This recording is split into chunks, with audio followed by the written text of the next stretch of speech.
I'm Miranda, 34, and last Saturday I attended my sister Vanessa's 10th anniversary party. The ballroom sparkled with champagne flutes and laughter as I admired her seemingly perfect marriage. But when I returned from the bathroom, I caught Vanessa's reflection in the window. Her hand hovered over my glass, dropping something inside with a secretive smile. My stomach knotted as childhood memories resurfaced. Without hesitation, I switched my glass with her husband Nathan's. If you've ever faced betrayal from family, where would you draw the line? Like and subscribe to join me on this journey of shattered trust. Growing up with Vanessa wasn't easy. 3 years my senior, she turned everything into a competition. When I made the cheerleading squad in high school, she convinced the captain I had cheated on tryouts. When I brought home my first boyfriend, she mysteriously started tutoring him in chemistry. 2 weeks later, they were dating. Our parents chalked it up to sisterly rivalry, but it felt more sinister than that. Despite everything, I desperately wanted a normal relationship with my only sibling. Every betrayal was followed by tearful apologies and promises to change. I'd forgive her, hoping this time would be different. It never was. When Vanessa met Nathan Calloway during her senior year of college, I was genuinely happy for her. He was kind, successful, and most importantly, he seemed immune to her manipulative tendencies. When they married 3 years later, I stood beside her as maid of honor, truly believing she had finally matured. Over the decade of their marriage, our relationship improved somewhat. We weren't best friends, but we managed civil family gatherings and occasional shopping trips. I convinced myself the past was behind us.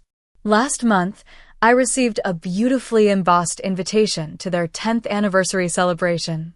The timing couldn't have been better. I had just been promoted to senior account manager at my marketing firm, but my personal life was in shambles after ending a 2-year relationship with a man who couldn't commit. A glamorous party seemed like the perfect distraction. The celebration was held at the Bellevue, the city's most exclusive hotel. Vanessa had spared no expense. Crystal chandeliers hung from the ceiling, casting a warm glow over the crowd of about 60 guests. Ice sculptures shaped like swans flanked a champagne fountain. A string quartet played softly in the corner. Our parents, Robert and Susan, greeted me warmly when I arrived. Dad looked uncomfortable in his tuxedo, but beamed with pride watching Vanessa work the room. Mom kept straightening the centerpieces when the staff wasn't looking. "Miranda, you made it." Vanessa air-kissed my cheeks when she spotted me. Her Vera Wang dress probably cost more than my monthly salary. "Love the dress. Rental, right?" she whispered with a smile that didn't reach her eyes. "It's great to see you too," I replied, ignoring the jab. "Everything looks amazing." "Well, some of us have successful marriages to celebrate," she said, squeezing my arm just a little too hard. "You'll find someone eventually. Maybe stop being so picky?" Before I could respond, Nathan appeared at my side. Unlike Vanessa, his smile seemed genuine. "Miranda, you look fantastic." He hugged me warmly. "How's the new position treating you?" "It's challenging but exciting," I said, grateful for the subject change. "We need to catch up properly. Save me a dance later." Nathan winked. Vanessa's expression tightened. "Darling, the Andersons just arrived. We should greet them." She practically dragged him away, glancing back at me with narrowed eyes. Throughout the cocktail hour, I mingled with familiar faces. Vanessa's college roommate Bethany mentioned how brave I was for attending solo. Our cousin Tyler, perpetually inappropriate, asked if I was still playing the field. I maintained my smile through it all, nursing a single glass of wine. I noticed something odd as the evening progressed. Nathan kept looking in my direction, his expression unreadable. Whenever he and Vanessa stood together, they maintained physical distance despite the anniversary celebration. When they thought no one was watching, they exchanged tense whispers. Something wasn't right in paradise. During dinner, I was seated at a table with distant relatives and Vanessa's work colleagues rather than at the family table. Nathan frowned when he saw the arrangement, but didn't comment. As servers cleared the entree plates, he suddenly appeared at my side. "Mind if I steal you for a moment?" he asked. "There's someone I want you to meet." Instead of introducing me to anyone, he led me to a quiet corner near the terrace doors. "I needed a break," he confessed. "Vanessa's been on edge for weeks planning this party." "It turned out beautifully," I offered. "Yeah, well, appearances matter most to her." His voice held a bitterness I'd never heard before. "How have you really been, Miranda?" We hardly talk anymore without Vanessa interrupting. Something in his tone made me pause. "Is everything okay between you two? This is a strange conversation to have at your anniversary party." Nathan ran a hand through his hair. 10 years is a long time to maintain a facade. I thought marriage would change her, but some people just. He stopped abruptly, looking over my shoulder. "She's watching us." I turned slightly and caught Vanessa staring, champagne flute clutched so tightly I feared it might shatter. The look in her eyes sent a chill down my spine. "I should get back," Nathan said. "But let's catch up properly soon. I miss having someone normal to talk to." He squeezed my hand and walked away. As I watched him return to his wife, I couldn't shake the feeling that something significant was unfolding beneath the perfectly orchestrated celebration. After my conversation with Nathan, I found myself hyper-aware of every interaction between the anniversary couple. They performed their roles perfectly when the spotlight was on them, sharing tender glances during the anniversary toast and laughing appropriately at the best man's speech about their courtship. But in unguarded moments, I caught glimpses of strained silence and cold stares. During the first dance, Nathan whispered something that made Vanessa's smile falter. When the song ended, she immediately separated from him, making a beeline for her college friends while he retreated to the bar.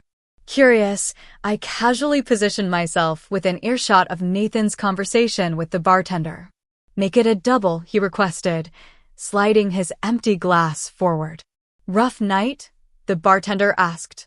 "Rough decade," Nathan muttered, before noticing me and straightening his posture. "Miranda, join me for a drink." I accepted his offer, ordering a sparkling water. Pacing myself, I explained. "Long night ahead. Smart woman. Unlike some people I know." He lowered his voice. "Can I confide something?" "Promise it won't get back to Vanessa."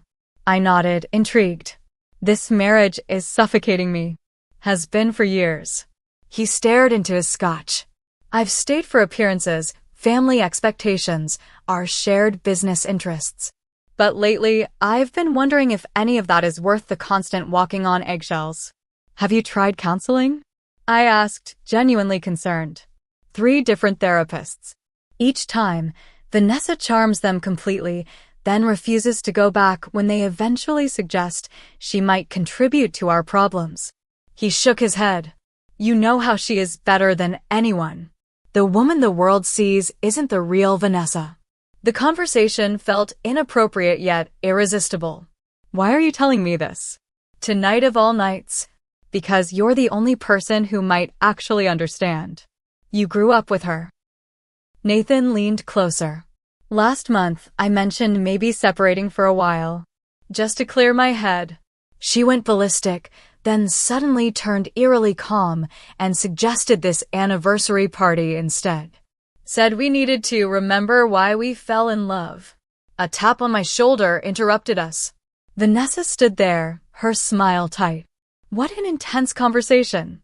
Sharing old family stories, Nathan. Her eyes darted between us suspiciously. "Just catching up," he replied, draining his glass. "Your sister's company is refreshing." Vanessa's laugh sounded like breaking glass. "Well, the Martins are asking for you. Something about that golf membership." She practically pulled him away from the bar. As they walked off, Vanessa whispered harshly to Nathan. Though I couldn't hear her words, her expression spoke volumes. When she glanced back at me, the hatred in her eyes was unmistakable. Needing a moment alone, I headed to the restroom. The quiet sanctuary gave me space to process Nathan's revelations. Had Vanessa's competitive nature escalated to something more dangerous within her marriage? The thought made me uneasy. After touching up my makeup, I returned to the ballroom. The celebration had shifted to dancing, with clusters of guests twirling across the floor. I spotted our parents swaying gently to a slow song, looking content. Making my way to my assigned table, I noticed my champagne glass had been refilled in my absence. Beside it sat a beautiful chocolate-covered strawberry on a napkin, with my name elegantly written on the corner. A small card read, "For my favorite sister. Love, V." The gesture seemed oddly conciliatory given the tension earlier. As I reached for the glass, movement in the large ornate window beside me caught my eye. The reflection showed Vanessa standing several feet behind me, watching intently. She didn't realize I could see her. In the reflection, I witnessed my sister approach my table, glance around furtively, then reach into her clutch. Her hand emerged with something small that she quickly dropped into my champagne. The object dissolved almost instantly. Her lips curved into a satisfied smile before she disappeared into the crowd. My blood ran cold. What had she put in my drink? And why? My mind raced through possibilities, each more disturbing than the last. I remembered a disturbing incident from college. Vanessa's roommate had been offered the internship Vanessa wanted. The night before the roommate's first day, she became violently ill after a celebration dinner Vanessa had prepared. The illness lasted just long enough for Vanessa to contact the company and offer to step in temporarily. The temporary arrangement became permanent. Vanessa had never admitted to anything, but the timing was too convenient to be coincidental. I'd convinced myself it was an isolated incident, a product of youthful ambition rather than malice. Now, staring at my contaminated champagne, I realized I'd been naive. Whatever rivalry she felt toward me had never disappeared, merely gone underground. But what was her motivation now? I was no threat to her marriage, despite Nathan's confiding in me. Unless she thought I was. The realization hit me like a physical blow. Vanessa had seen Nathan talking with me, perhaps even overheard parts of our conversation. In her mind, that might constitute betrayal. She'd always been possessive of her relationships, pathologically so. I carefully examined my champagne, tilting it slightly under the ambient lighting. A faint residue clung to the inside of the glass, nearly imperceptible unless you were looking for it. Whatever she'd added had dissolved almost completely. My heart pounded as I considered my options. Confronting her publicly would create a scene and might be dismissed as sisterly drama. Confronting her privately might put me at risk if she was desperate enough to drug me. Ignoring the situation seemed dangerous. I needed to understand what I was dealing with, and more importantly, I needed evidence of what she'd done. My fingers trembled slightly as I considered my next move. The champagne glass sat before me, its contents potentially dangerous. Guests swirled around the ballroom, oblivious to the drama unfolding at my quiet corner table. What had Vanessa put in my drink? I doubted it was lethal, knowing my sister's calculating nature. More likely something to embarrass me, perhaps make me sick or behave inappropriately. Vanessa had always preferred psychological torture to physical harm. Either way, I had no intention of finding out firsthand. I needed to gather evidence while protecting myself. A plan formed in my mind, risky but necessary. If I could switch glasses with someone, I could observe the effects while avoiding them myself. But with whom? The answer came immediately. Nathan. The symmetry felt appropriate. If Vanessa intended to hurt me because of her jealousy over Nathan's attention, letting him experience her duplicity seemed fitting. More importantly, as her husband, he deserved to know what she was capable of. Executing the switch would require perfect timing. I scanned the room and spotted Nathan near the gift table, temporarily alone. Vanessa was across the room, engrossed in conversation with her in-laws. This might be my only opportunity. I stood, casually lifting my contaminated glass. Nathan, I called as I approached. We should make a toast to the happy couple. He looked up, surprised. Another one? Haven't we had enough speeches tonight? Not a public toast, I clarified, standing close. Just between us. To 10 more years. I raised my glass slightly. He shrugged, reaching for his half-empty whiskey tumbler from the nearby table. Why not? Though I'm not sure I'll survive another decade. I positioned myself between Nathan and the rest of the room, using my body to shield my actions. Actually, I said, speaking louder than necessary, champagne seems more appropriate for toasting than whiskey. Would you mind swapping? Just for the toast. Before he could properly respond, I placed my champagne flute in his hand and took his whiskey. The move was smooth, practiced, like we'd rehearsed it. To happiness, I said meaningfully, and to truth, whatever it might reveal. Nathan looked confused, but played along, touching his glass to mine. To truth, he echoed, then sipped the champagne. I pretended to drink the whiskey, merely wetting my lips. Over Nathan's shoulder, I caught Vanessa watching us, a satisfied smile playing on her lips when she saw me drinking the champagne. She didn't realize the switch had occurred. Everything okay? Nathan asked, noticing my tense expression. Perfect, I assured him. But you might want to finish that champagne before Vanessa comes over. She seemed annoyed we were talking earlier. He rolled his eyes, but complied, draining the glass in one long swallow. Happy now? I should get back to mingling. 10 years of marriage means at least 40 hands to shake tonight. I nodded, watching him carefully for any immediate reactions.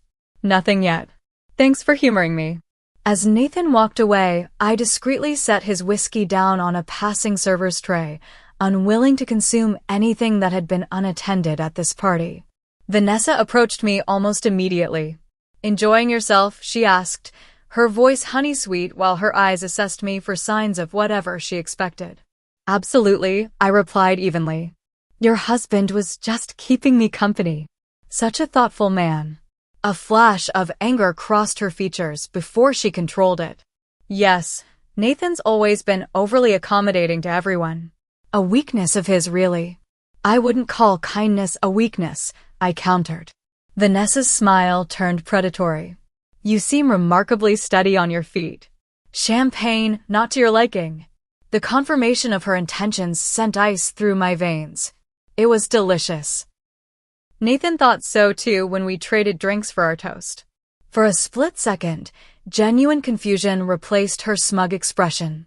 Then understanding dawned, followed by alarm. You what? Traded drinks, I repeated innocently. Is there a problem?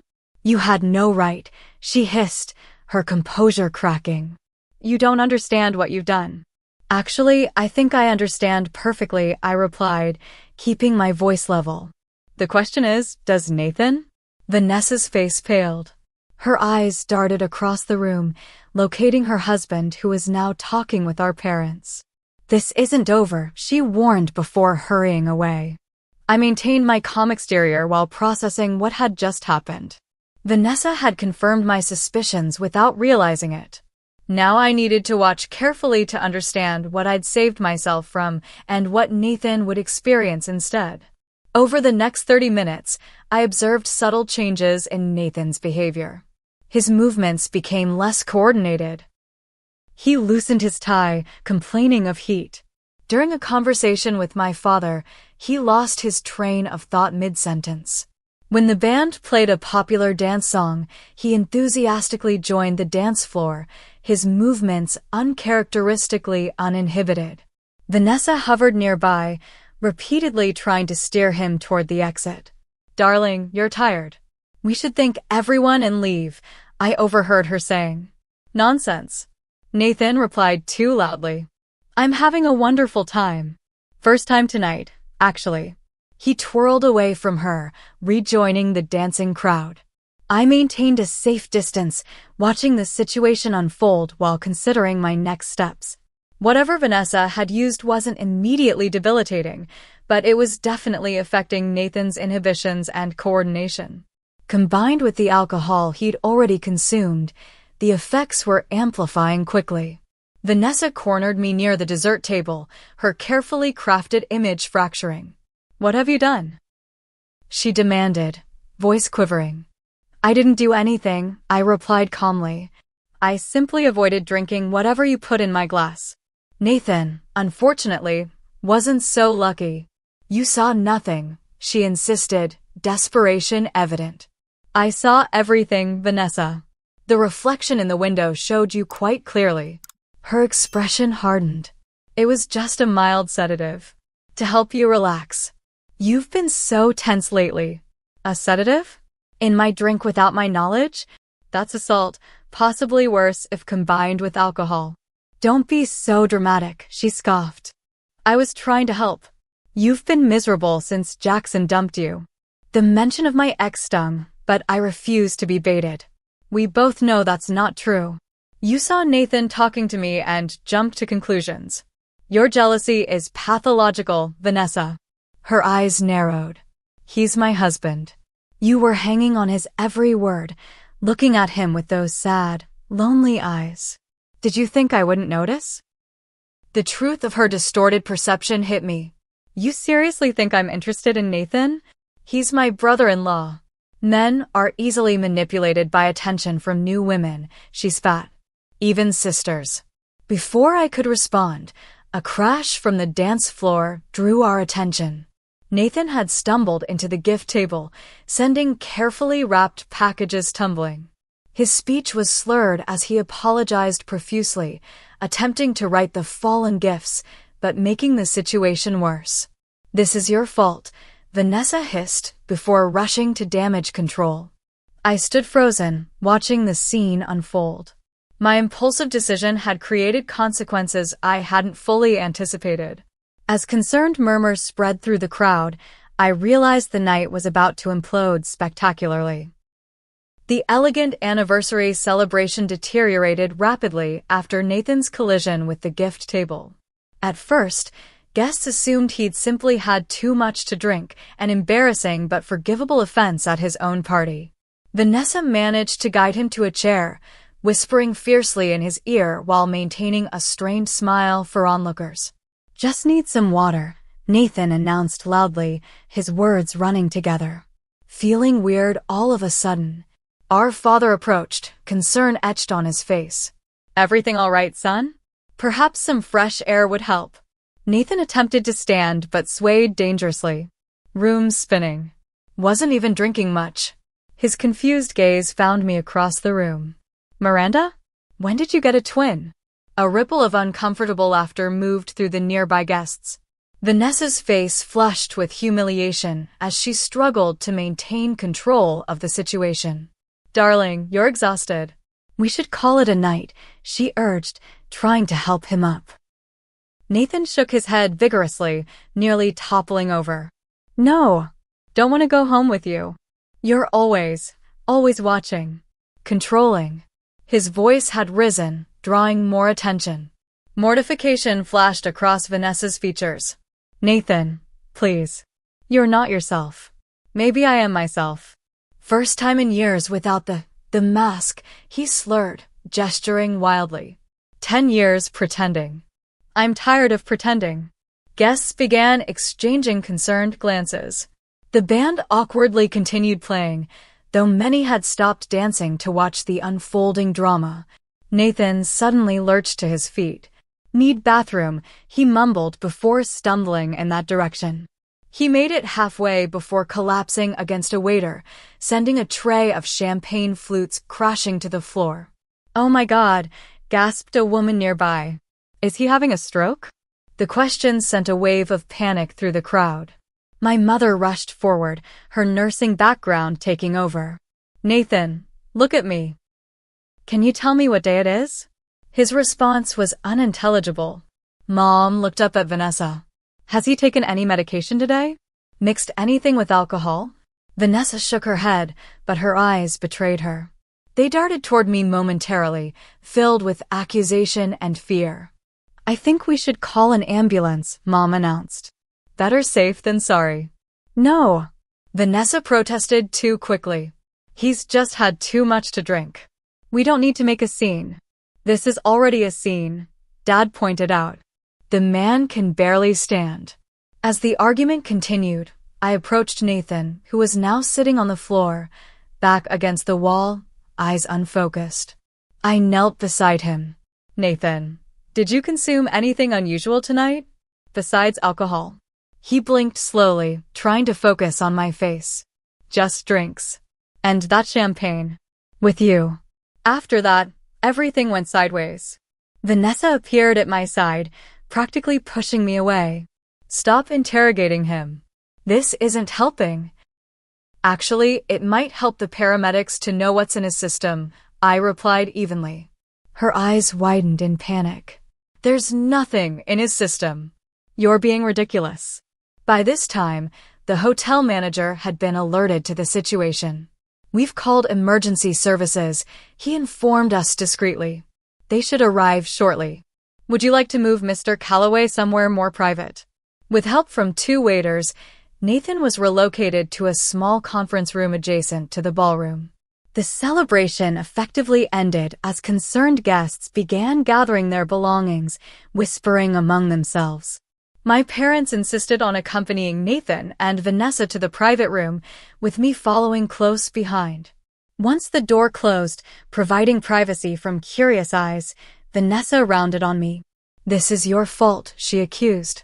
You switched the glasses deliberately. What glasses? Mom asked, confusion evident. What is she talking about, Miranda? I met Vanessa's gaze steadily. Why don't you tell them what you put in my champagne?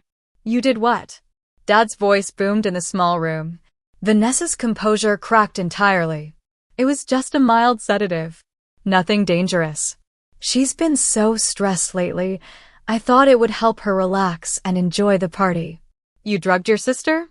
Mom's voice was barely a whisper, horror evident in every syllable.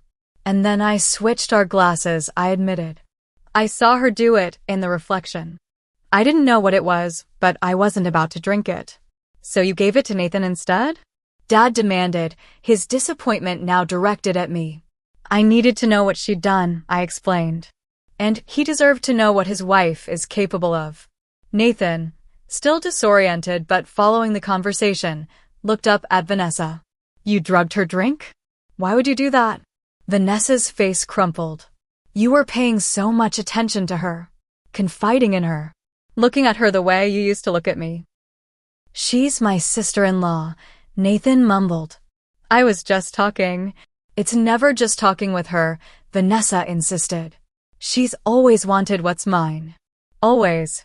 The paramedics arrived before the argument could escalate further. As they assessed Nathan, one asked directly about substances in his system. He may have unknowingly consumed a sedative, I informed them. Mixed with alcohol. The female paramedic's expression hardened. Do you know what kind of sedative? All eyes turned to Vanessa, who seemed to shrink under the scrutiny. Ativan, she finally admitted. Just 1 pill. It's prescribed to me for anxiety. Ma'am, mixing benzodiazepines with alcohol can be extremely dangerous, the paramedic said severely. We need to transport him to the hospital immediately for monitoring. Will he be okay? Mom asked, her anger temporarily replaced by concern. Most likely, but we need to watch for respiratory depression. The combination can be life-threatening in some cases. The gravity of the situation descended on the room. Vanessa began sobbing. I never meant for him to take it. It wasn't supposed to be dangerous. But you meant for me to take it, I reminded her. Not knowing it was there, mixing with whatever I was drinking. The male paramedic looked up sharply. Was this intentional drugging? Yes, I stated firmly, despite Vanessa's pleading look. That's potentially a criminal offense, he informed us. The hospital will likely need to report this to police. As they prepared to transport Nathan, he reached for my hand. Thank you, he whispered, for seeing the truth. All of it. The simple statement carried the weight of years of hidden suffering. I squeezed his hand gently before they wheeled him away. In the aftermath, the conference room fell silent except for Vanessa's quiet sobs. My parents stood shell-shocked, processing the evening's dramatic turn. I think, Dad finally said, we need to have a very serious family discussion. But not tonight. Let's make sure Nathan is stable first. Mom nodded, then turned to Vanessa. You should go to the hospital. He's still your husband, whatever else has happened tonight. Vanessa gathered herself, wiping her tears. This isn't over, she murmured as she passed me. No, I agreed quietly. It's just beginning. The hospital waiting room fluorescent lights cast a harsh glow over our family's fractured facade. Dad paced relentlessly while Mom sat rigidly, her expression unreadable.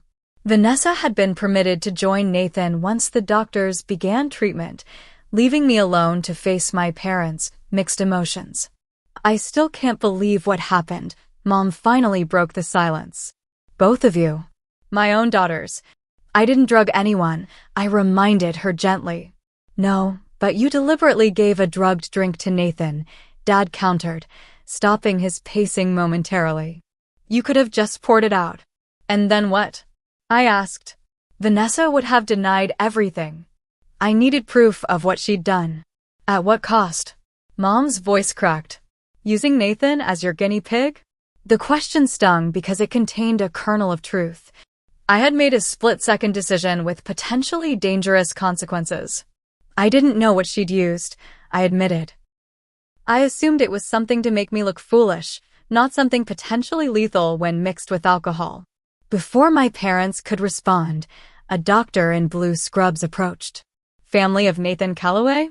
We all stood. How is he? Dad asked. Stable, the doctor assured us. We've administered fluids and are monitoring his vital signs. The combination of lorazepam and alcohol could have been much more serious, but fortunately, the dose wasn't extremely high. Relief washed over us collectively. When can he go home? Mom inquired. We'll keep him overnight for observation. Standard protocol with benzodiazepine and alcohol interactions. The doctor's expression turned serious. I understand there are unusual circumstances surrounding how Mr. Calloway ingested the medication. Hospital policy requires us to report suspected intentional drugging to authorities. Dad nodded grimly. We understand. Thank you, doctor. After he left, we settled back into uncomfortable silence. Eventually, Vanessa emerged from the treatment area, her makeup streaked down her face, designer dress wrinkled. He's resting, she informed us, avoiding eye contact. They've given him something to counteract the effects. Vanessa, Mom began cautiously. What were you thinking? My sister collapsed into a chair, all pretense abandoned. I don't know. I saw how he looked at Miranda. How they were whispering together. It triggered something in me. So your solution was to drug your sister? Dad's incredulity was palpable. It wasn't supposed to harm her. Vanessa insisted. Just make her a little disoriented. Maybe say something embarrassing. I wanted her to stop being so perfect in everyone's eyes. The absurdity of her statement momentarily stunned me. Perfect? You think people see me as perfect? Everyone does. Poor, sweet Miranda who always gets the raw deal from her mean older sister. Miranda who never does anything wrong. Vanessa's bitterness spilled out. Even tonight, after what you did to Nathan, they're still more angry with me. Because you committed a crime, I pointed out. Because you've been doing things like this our entire lives. What does that mean? Mom asked, looking between us. I hesitated, then decided the time for protecting Vanessa had passed. Remember when Vanessa's college roommate got violently ill before her first day at that prestigious internship? The one Vanessa miraculously stepped in to fill. Vanessa's face drained of color. That was different. It was just food poisoning. Was it? I challenged. Or did you ensure she couldn't take the position you wanted? You can't prove anything, she whispered. I don't need to. Tonight proves the pattern. A police officer entered the waiting room, interrupting our confrontation. After identifying himself, he explained he needed statements from everyone involved. One by one, we were interviewed in a small consultation room. When it was my turn, I recounted everything exactly as it had happened. The officer's expression remained neutral throughout, but he took detailed notes. Will charges be filed? I asked when I'd finished. That depends on several factors, he explained, including whether Mr. Calloway wishes to press charges against his wife. Administering a controlled substance without consent is a serious offense. The interview complete, I returned to the waiting room. Hours passed in tense silence before a nurse informed us that Nathan was awake and asking for me specifically. Vanessa started to object, but the nurse was firm. The patient requested to speak with Miranda alone. Following her to Nathan's room, I was struck by how vulnerable he looked connected to monitoring equipment. His complexion was ashen, his normally perfect hair disheveled. "Hey there," I said softly, approaching his bedside. "Some anniversary party, huh?" His attempt at humor fell flat, his voice raspy. "I'm so sorry, Nathan. I never intended for you to get hurt." He waved away my apology. "You exposed the truth. That's worth a night in the hospital. The police are taking statements. They mentioned potential charges." Nathan sighed deeply. "That's actually why I wanted to talk to you. I need you to understand something." He shifted, wincing slightly. This isn't the first time Vanessa has done something like this. My blood ran cold. "What do you mean?" "Not drugging, specifically, but the controlling behavior, the jealousy, the manipulation. It's been our entire marriage." His eyes met mine, filled with a sadness I'd never noticed before. "About 2 years ago, I started keeping records. Conversations, incidents, things that made me question my own sanity." "You've been documenting her behavior?" He nodded. "My therapist suggested it. To confirm I wasn't imagining things. The recordings, the journal entries, they paint a clear picture of emotional abuse." The term hung heavy in the hospital room. I'd suspected Vanessa was difficult, competitive, even malicious at times, but abuse was a word I'd never associated with my sister.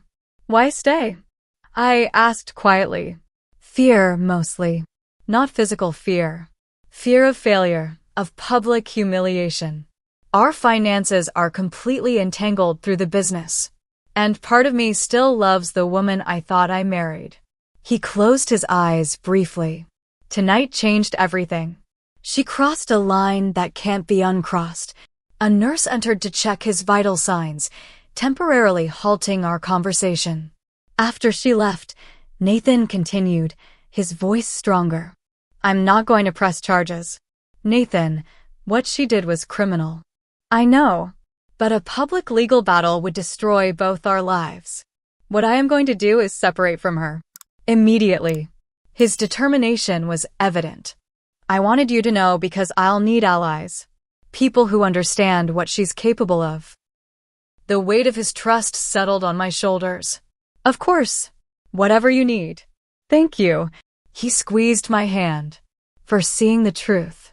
For having the courage to act on it.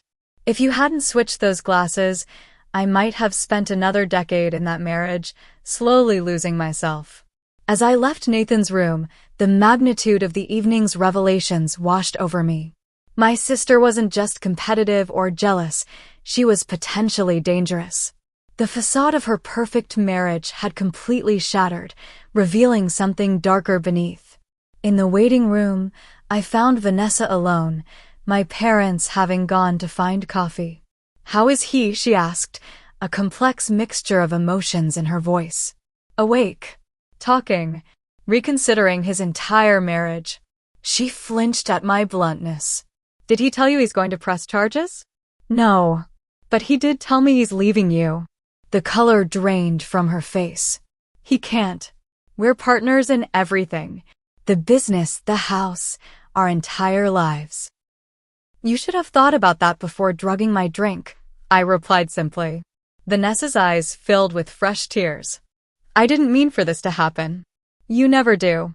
But you keep making choices that hurt people, Vanessa." At some point, the excuses stopped mattering. As my parents returned with coffee, a heavy silence fell over our fractured family.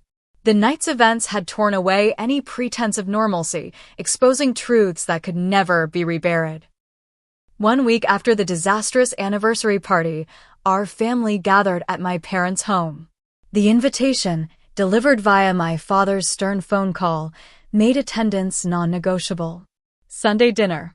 2 o'clock. Everyone will be there, and we're going to talk about what happened. No excuses.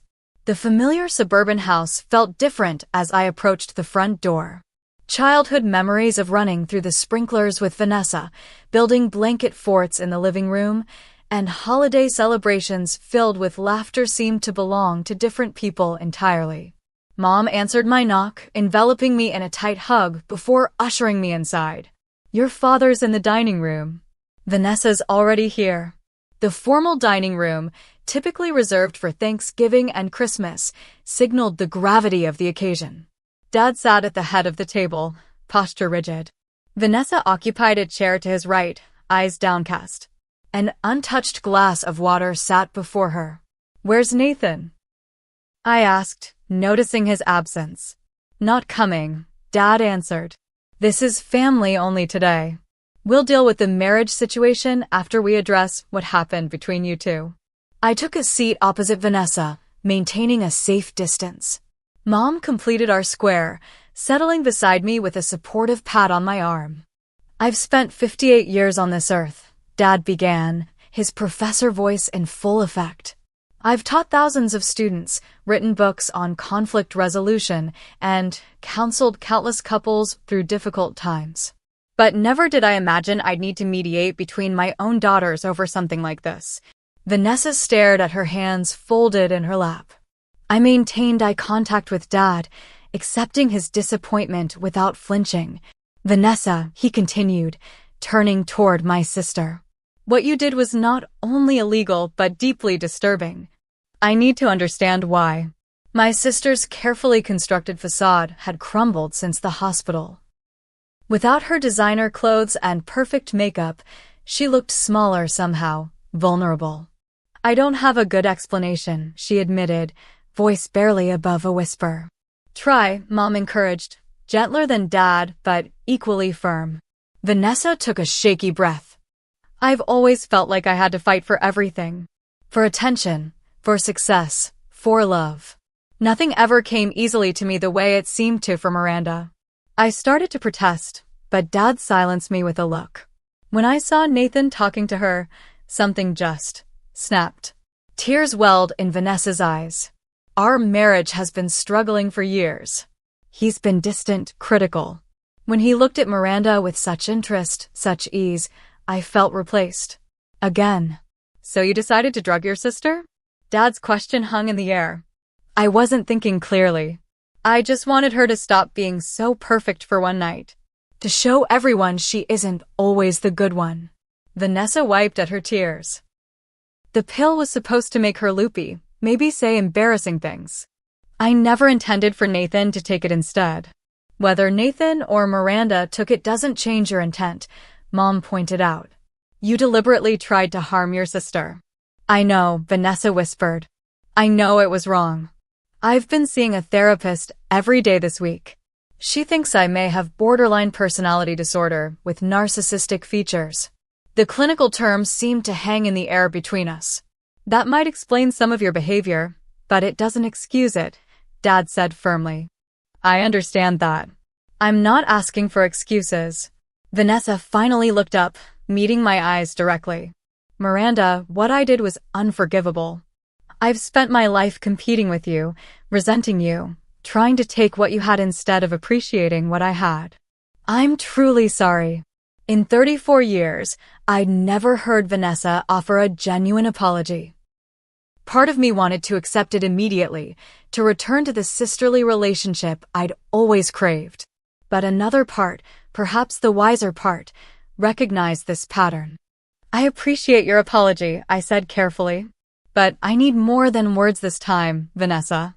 This wasn't a childhood squabble or petty jealousy. You could have seriously harmed me, and you did harm Nathan. I know, she acknowledged. I'm committed to getting help. Real help this time. Nathan told me this wasn't an isolated incident. I continued, watching her reaction carefully. He described a pattern of controlling behavior throughout your marriage. Vanessa flinched but didn't deny it. We both contributed to the dysfunction. But yes, I recognized my behavior was problematic. That's an understatement. Dad interjected. He's moved out, Vanessa. Filed for legal separation according to your mother's friend at the courthouse. Fresh tears spilled down my sister's cheeks. I know. He won't return my calls. His lawyer handles all communication now. Can you blame him? Mom asked gently. No, Vanessa admitted. I destroyed his trust. Maybe beyond repair. The conversation continued for hours, peeling back layers of resentment, jealousy, and dysfunction that had characterized our family dynamic for decades. Mom and Dad acknowledged their role in enabling Vanessa's behavior, having dismissed her competitive nature as normal sibling rivalry rather than addressing the deeper issues.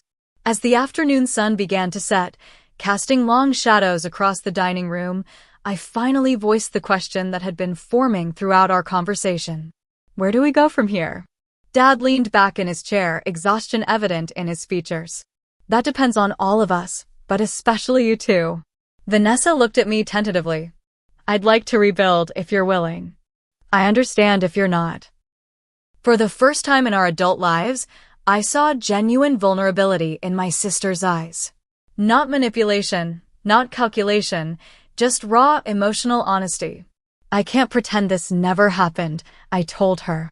And I can't immediately trust you again. I understand, she nodded, accepting my boundaries.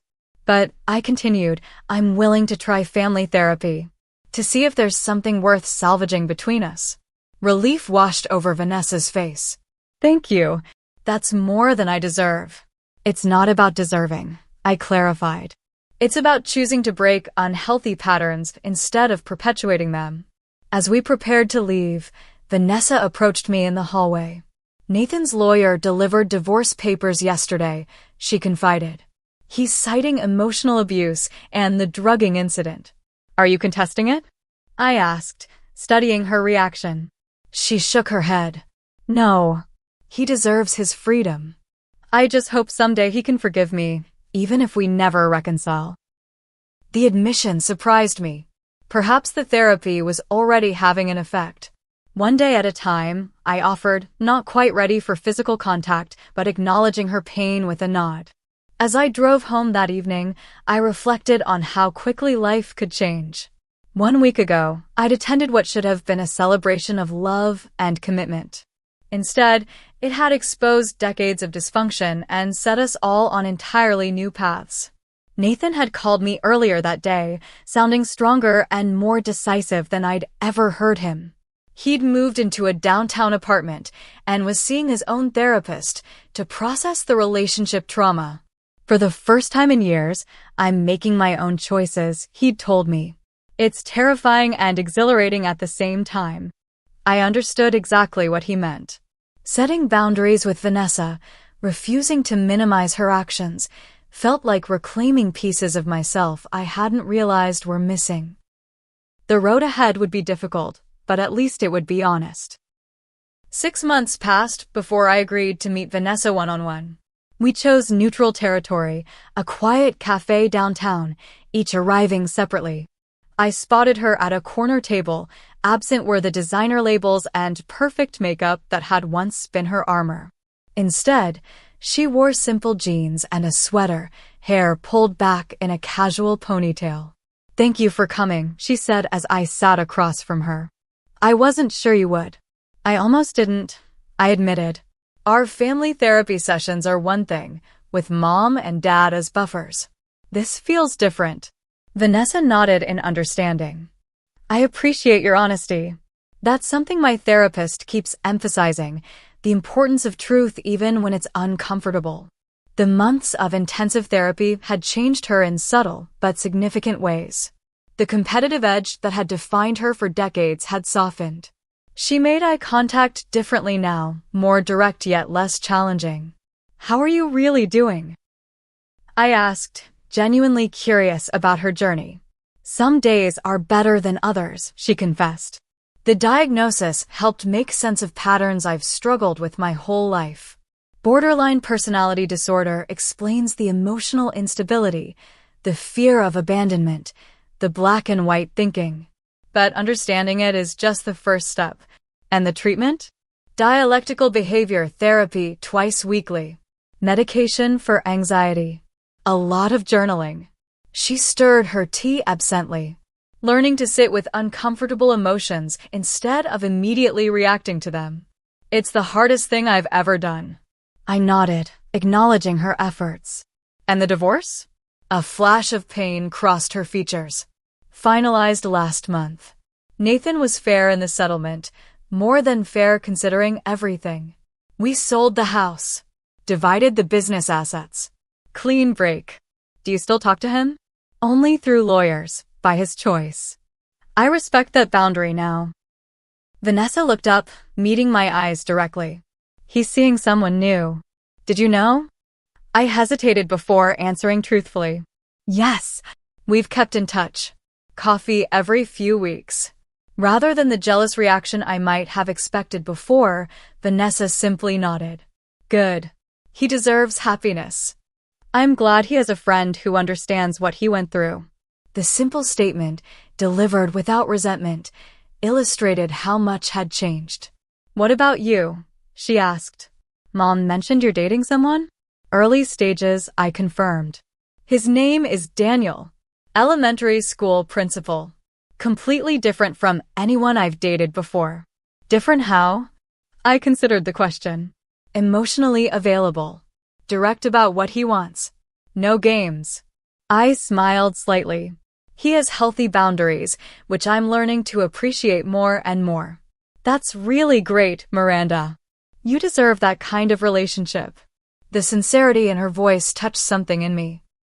For perhaps the first time in our adult lives, Vanessa seemed genuinely happy for my happiness, without comparison or competition. As our conversation continued, we carefully navigated the new terrain of our relationship. There were awkward moments, old patterns that threatened to resurface, but we both recognized them more quickly now. I've been thinking a lot about that night, Vanessa said eventually. Trying to understand what I was thinking, how I justified something so terrible to myself. And the borderline thinking was definitely part of it, the black and white perspective where I saw you as a threat to my marriage. But it was more than that. She took a deep breath. I've spent my entire life feeling like I wasn't enough. Not pretty enough, not smart enough, not worthy enough of love. Instead of addressing that emptiness, I tried to fill it by taking what others had or by proving I was better. The vulnerability in her admission was palpable. The irony, she continued, is that by trying to control everything and everyone around me, I lost the things that mattered most. My marriage, your trust, my self-respect. I reached across the table, not quite taking her hand, but reducing the distance between us. You're doing the work now. That counts for something. Thank you, she whispered. I know I have a long way to go. I may never fully deserve your forgiveness. Forgiveness isn't about deserving, I said, echoing the wisdom I'd gained through my own therapy. It's a choice I make for my own peace. I'm not there yet, but I'm working on it too. As we prepared to leave, Vanessa hesitated. There's something else I wanted to tell you. I've been offered a job in Seattle. A fresh start, away from all the memories and people I've hurt here. The news surprised me. Are you going to take it? I think so. My therapist believes geographical distance might help establish new patterns while continuing treatment virtually. She smiled sadly. Plus, it gives everyone here space for me while I continue healing. When would you leave? Next month, if I accept. I wanted to tell you in person. She fidgeted with her purse strap. I'm not running away, Miranda. I'm trying to be responsible about my recovery. I considered her words carefully. I think it might be good for you. A chance to define yourself outside of our family dynamics. Relief washed over her features. That's exactly it. Thank you for understanding. As we said goodbye on the sidewalk outside the cafe, Vanessa hesitated before asking, would it be okay if I hugged you? The question, so careful of my boundaries, demonstrated more growth than any therapy update could have. I nodded, allowing a brief embrace before stepping back. Take care of yourself, Vanessa. You too, Miranda. I'll keep in touch if that's okay. One step at a time, I replied honestly. Driving home, I reflected on everything that had happened since that fateful anniversary party. One impulsive, terrible decision had set off a chain reaction, bringing painful truths to the surface, but ultimately forcing necessary change. Nathan had emerged stronger from the dissolution of his marriage, finally free to pursue his own happiness. My parents had confronted their role in enabling destructive family patterns and were working to change them. Vanessa was actively addressing her mental health issues instead of projecting them onto others. And I had found my voice, learning to establish boundaries and demand respect even from family. The journey hadn't been easy for any of us, but perhaps it had been necessary. Family relationships are complex, woven from threads of love, history, obligation, and sometimes hurt. The glass I switched that night had shattered more than just an anniversary celebration. It had broken open the carefully constructed illusions we'd all been maintaining. The truth, painful as it was, provided an opportunity for authentic healing, not just bandaged wounds that would inevitably reopen. Sometimes the hardest lesson is realizing that love alone isn't enough, that it must be paired with honesty, respect, and accountability to be truly healthy.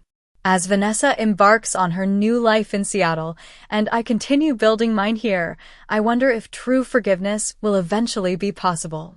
Not the kind that pretends harm never occurred, but the deeper forgiveness that acknowledges pain while choosing to move forward unburdened by resentment.